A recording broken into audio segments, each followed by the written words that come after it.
Welcome to Conversations of Hope, a podcast that shines light into the darkness of childhood sexual abuse. I am your host, Faith Ingram of Speaking Truth in Love Ministries. And I am Michelle Viscuse from Journey Pink. We are both survivors of childhood sexual abuse, and we're sharing our healing journey to raise awareness and provide hope and support to other survivors. We know what it's like to feel all alone with our secrets, but we also know what it's like to find freedom.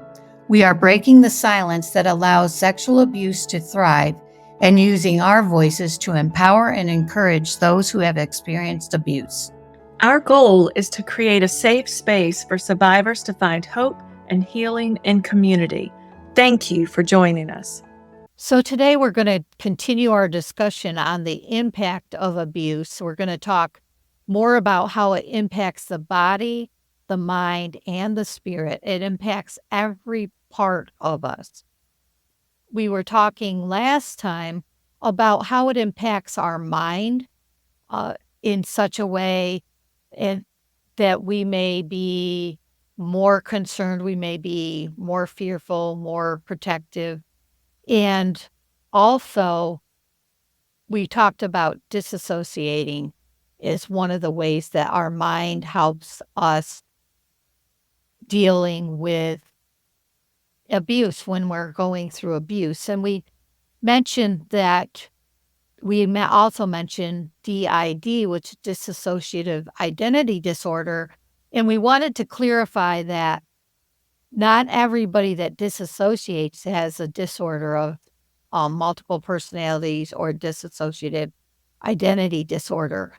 Everybody is different in the way that abuse impacts their mind. And some people will be more depressed. Some people may have panic attacks. Some people may have OCD and different things, just like we all respond a little bit differently. It still impacts us, whether it's on this end of the scale or this end of the scale. And one thing that affects me may not impact you in the same way. And the way that I dealt with things was a different way than you deal with things. And that's just because God made us different. And he gave us different survival skills. And we're so grateful for those survival skills. Yes.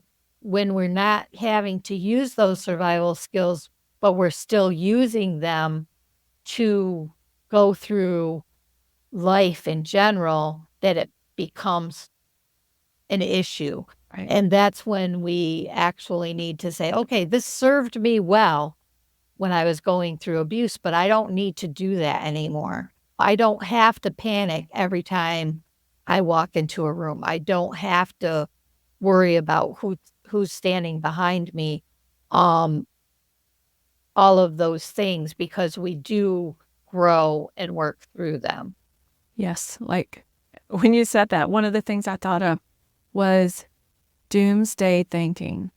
That was something that plagued me. Like I always was thinking of the worst thing that could happen, possibly, because then if it happened, I would be prepared. I would know what it's going to be like. And that, again, is a terrible way to live. It's a terrible way to use your energy. It takes a whole lot of energy to live that way.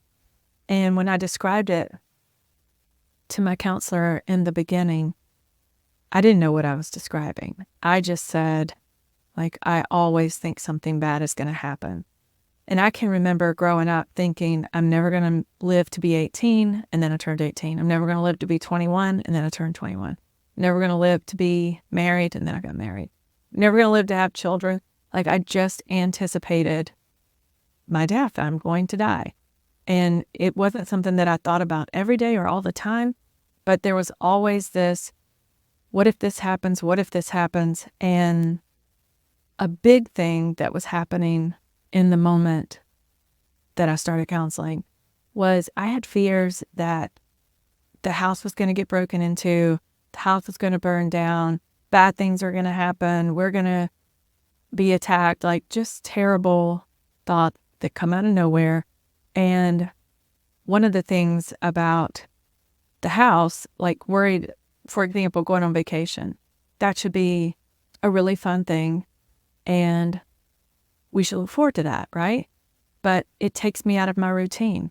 And so back in that time frame, if we were going on vacation, then I would be so stressed about something different happening. Leaving the driveway, I would say, did I unplug the iron? Did I unplug the curling iron? Did I unplug? Is the stove on? Do you know if I left the stove on? Like all of these questions and fears would come up in my mind. Sometimes I would verbalize them. My husband pretty much got used to it, like, because he knew if he didn't turn around and let me check, then I was going to be worried about it for the rest of the 5 days or 4 days or 3, whatever the trip was. Like, it was going to bother me. And so if I can just figure it out now. And another one was, did I leave a candle burning? I used to be afraid if I left a candle burning at work, it's going to burn down. And so at 3 o'clock in the morning, I would sneak out of bed and go to my office, which wasn't too far away. And no, there wasn't a candle burning, but then I could go home and sleep. Versus if I laid in bed and worried about that for an hour. And now I don't think that way. I don't worry that way.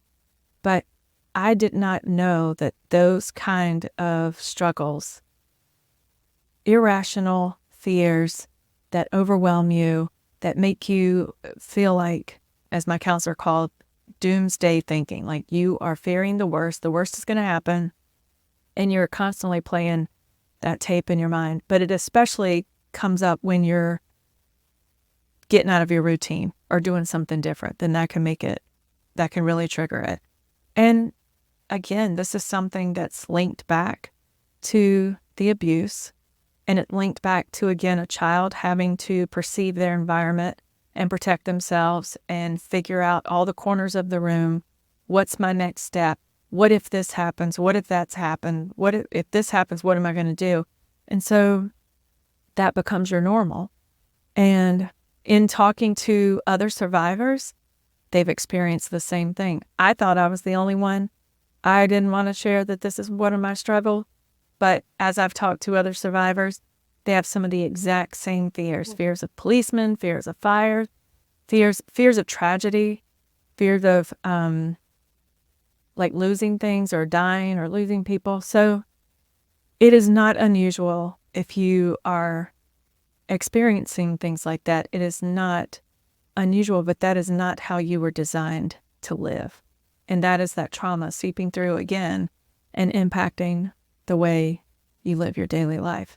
Because even with all those fears and that thinking, I was able to function.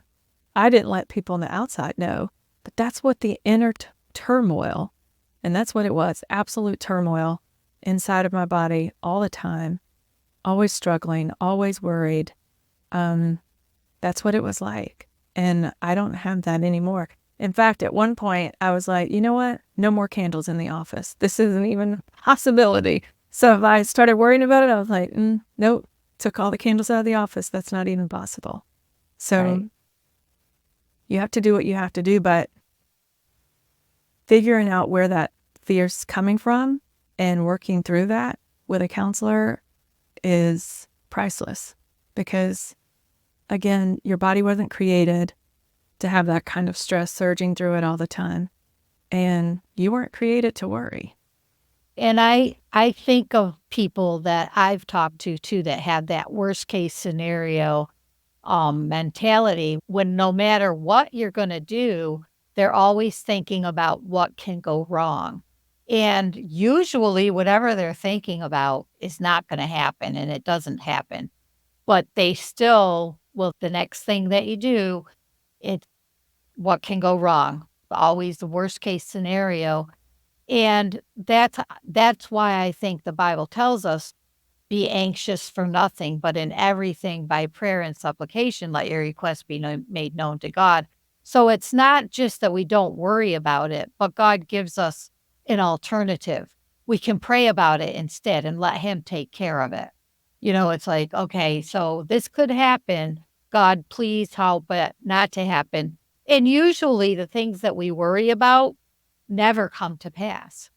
It's just that we waste a lot of time and energy, and our mental state is not good. We're always on that anxious, the cortisol, and it's all running through our systems because we're thinking, okay, this can happen, even though it hasn't even happened.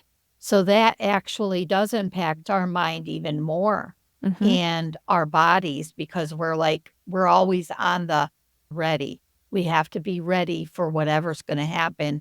So we're just always at that no relaxation stage. We're Right. just always on the spot, ready to handle whatever's going to come up. And I think that's because we knew that at any moment the abuse would happen and we couldn't stop it. Now that we're older, we think, okay, we can plan for whatever's going to happen, and we can prevent whatever's going to happen, and we can make sure that it doesn't happen.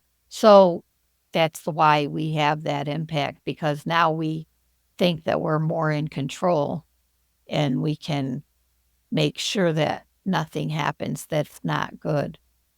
But we're always afraid that it is, that the worst is going to happen. And I think what you just said hits the nail on the head when it comes to how it distorts our view of God. Because I struggled with control. And I think a big part of my healing journey was surrendering that control to God. And the reason it's such a struggle is because I could not wrap my mind around, if he did not protect me then, how is he going to protect me now? If he allowed that then, what if he allows that now? So I loved God, I served God, I worshiped God, I believed in God.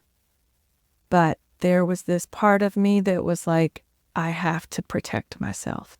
I have to make sure we have an alarm system for our home. I have to make sure that we have locked all of our doors every night. Still do that. Because my husband leaves them unlocked, so I have to go make sure they're all locked.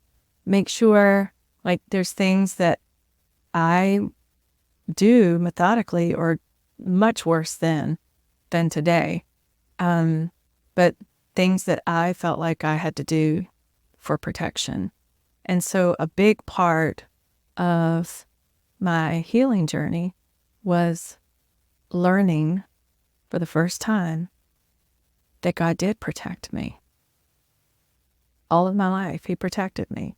Even though those bad things were happening, he gave me a way out. He gave me the ability to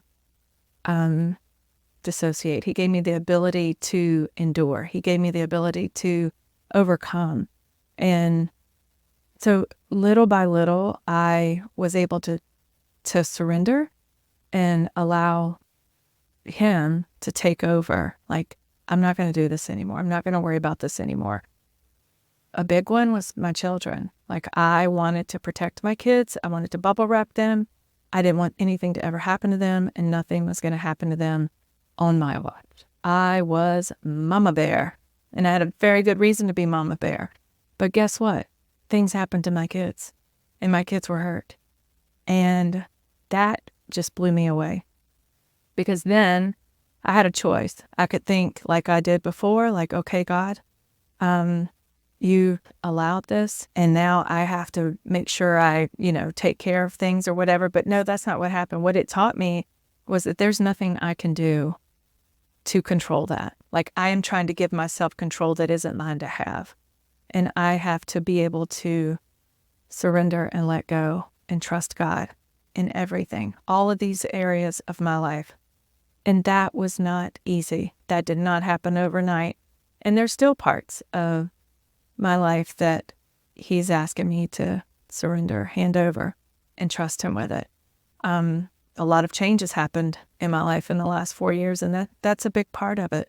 But the big thing is, I think we don't even realize, when I was serving in church and trying to be that quote unquote good Christian woman, I wasn't even thinking about how there was a line in the sand and I would let God have access to this part over here, but everything past that line, that was all me.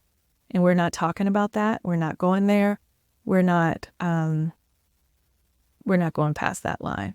And so the big part of healing was giving him access to those areas and letting him show me that he is a good father and he is a provider and he is a protector. He is all of the things that he promises that he is. And just because we have a physical representation in life that may not measure up, it's never going to measure up to what God can do and who God is.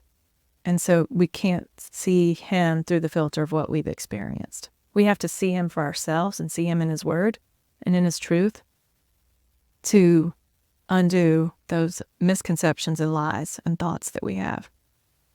Right.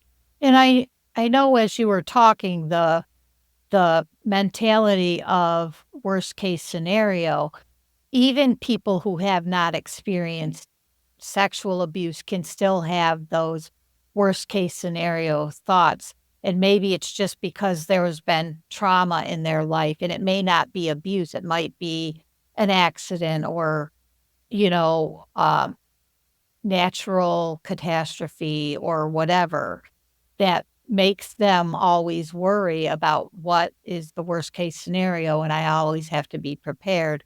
So it's not just people that have experienced abuse that will have that type of thinking. It can come from any type of trauma that you've experienced that makes you feel like you need to prepare for the worst. Mm-hmm. And because I know my husband also has that worst case scenario thinking. Right. He's always thinking, okay, whenever we're doing something, he's always thinking, okay, this could go wrong or that could go wrong or whatever. And it's tiring Mm-hmm. to always be having to think about, well, what ifs, and instead of trusting God. And I know a lot of abuse survivors really struggle with their view of God. Sometimes they feel that God was punishing them by using abuse as a form of punishment. So they think, okay, I must have done something bad for God to want this to happen to me. Sometimes they think that God doesn't love them. He doesn't care about them, because if he did, he would have protected them, because surely he was able to have prevented. And, I remember all of the Sunday school stories about the people that God struck dead. And I knew that God could strike people dead that did not obey him. And I knew that my dad was being abusive and he wasn't obeying what God wanted him to do. And I was thinking, well, why doesn't God punish him? And why am I going through this? When I'm trying to do what God wants me to do, I'm still being abused by this person that's not obeying God. And one part of the impact that most abuse survivors have is that they feel it's their fault. Mm-hmm. I never thought it was my fault. I knew that my dad had made the decision to abuse his authority over me. And I thank God that I had that knowledge and that understanding that it wasn't my choice and it wasn't my fault. It was the adult's fault, and he was doing this to me, and it wasn't my choice. But a lot of survivors, they do feel shame and they feel guilt. And even in church, that those feelings of shame and guilt can be magnified or misinterpreted. When a child who's being abused hears a sermon on purity and saving yourself for marriage and not having sex before marriage, and they've already experienced that, those um those feelings from being in church, of being feeling unworthy to be there, feeling that God is judging them for something that they had no control over. You know, as a child, you're subject to do what your parents tell you to do. You're in their home, you're controlled by them, and you had no say in what happens to you. But sometimes church can be triggering just in the different passages that are read, or in the way that things are presented. So a lot of survivors don't even feel comfortable going to church because they feel that God has already judged them, and God isn't loving, and he's not protective, and he's not very powerful if he could let this happen to a child. So all of those questions, I think all survivors struggle with all of those questions, and they're valid questions. Right. I remember telling God, you know, the verse in the Bible that says, I believe, help my unbelief. I remember like leaving a Bible study. We were doing the Breaking Free Bible study and with Beth Moore. And I remember leaving that Bible study that night and on the way home just crying, like, I want to believe that you love me, but help my unbelief. It's really hard for me. And pink became the pink sky. Princess in Need of a King is what that stands for. And that became a moment that I believed 100% that God loved me. And from that point on, pink became that reminder, because the shame that you described earlier, I felt that all the time. Like, I felt shame. It was like warm glue pouring over me, like honey, like sticky, warm glue. I could feel it pouring from the top of my head to the bottom of my toes when I would feel shame.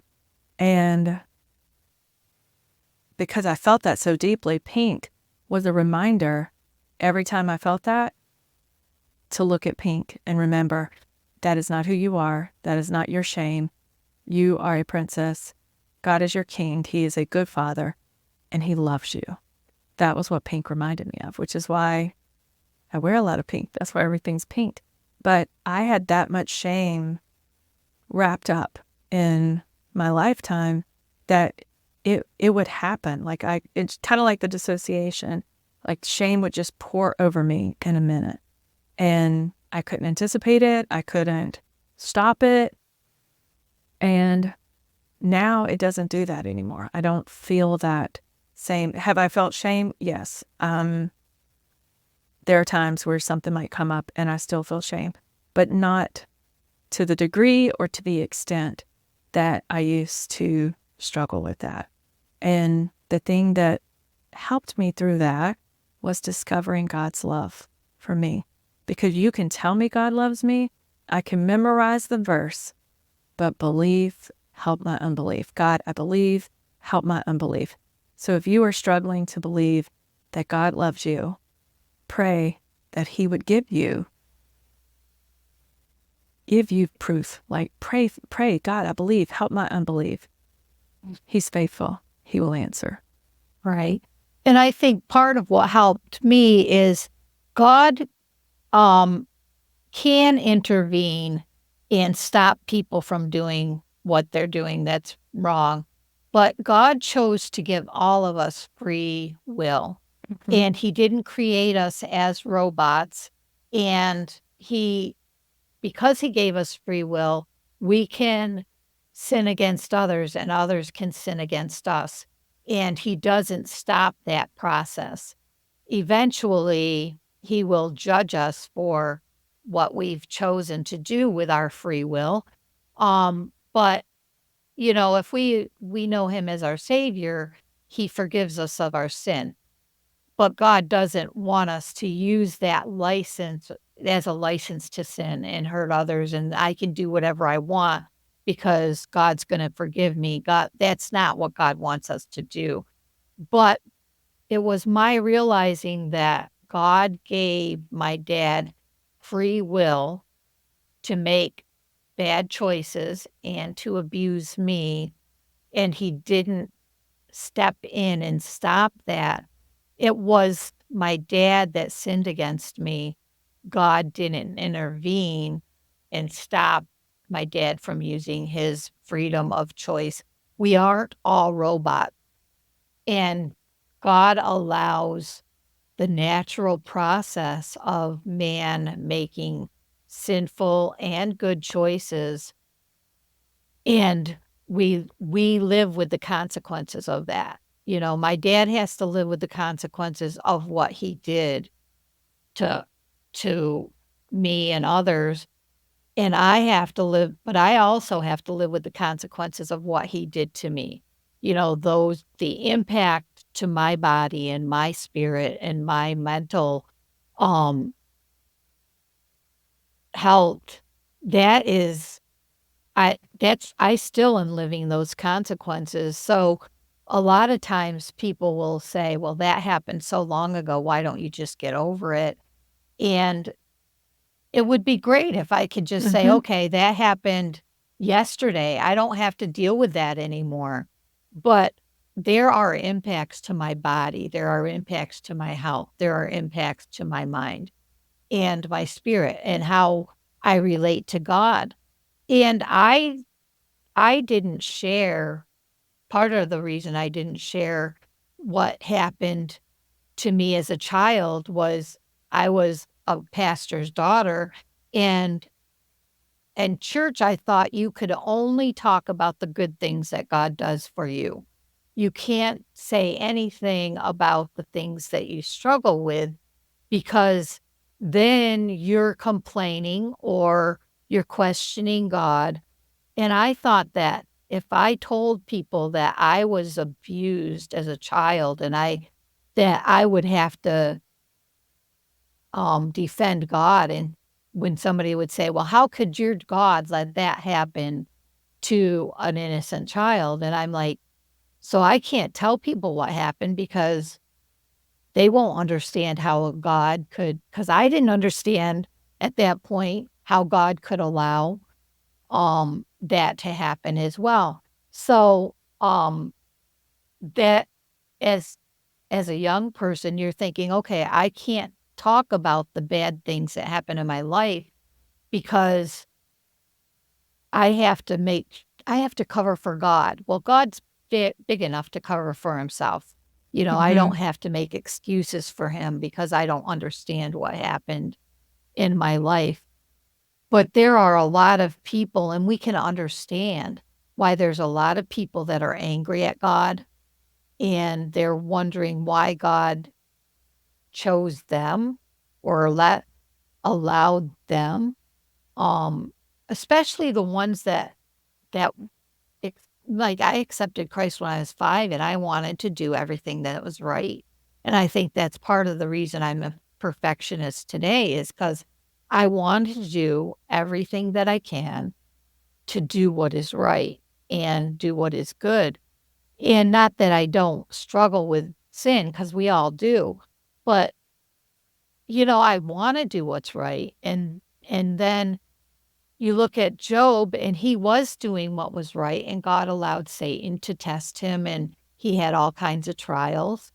And we we even though we're a Christian, it doesn't eliminate struggles and trials and abuse from our lives. But we really struggle with, does God really care?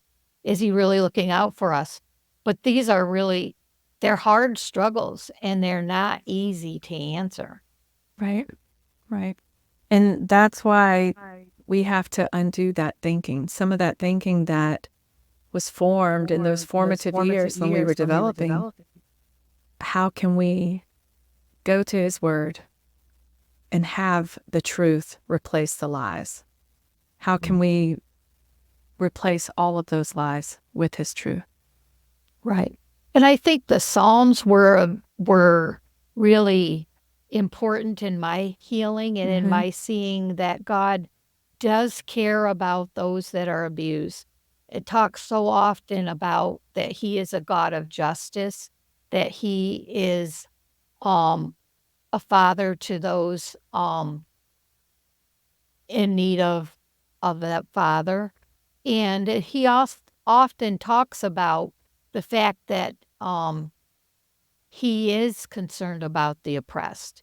He does love the oppressed. And when you look at yourself as as a victim, you were oppressed at that time. So when you look at how God talks about his feelings towards the oppressed, he wants people to help those that are oppressed and to help those that are in need. So he does care about you and and just I think reading the Psalms when I couldn't read a lot of the other passages in the Bible, I could read in the Psalms and learn more about God's love and his care for me. That actually helped me in turning around that thinking. Right. And the verse about the millstone totally turned it around for me, where, it says, if anyone causes one of these little ones, those who believe in me, to stumble, it would be better for them to have the millstone tied around their neck and thrown into the depths of the sea. That was what I needed to see, to see that God does not stand for abuse. He is not. He is not for that.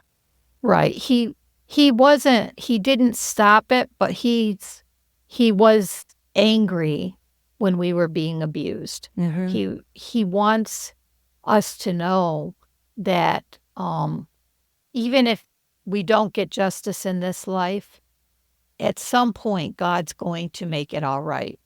And that's part of, for me, that was part of my forgiveness journey.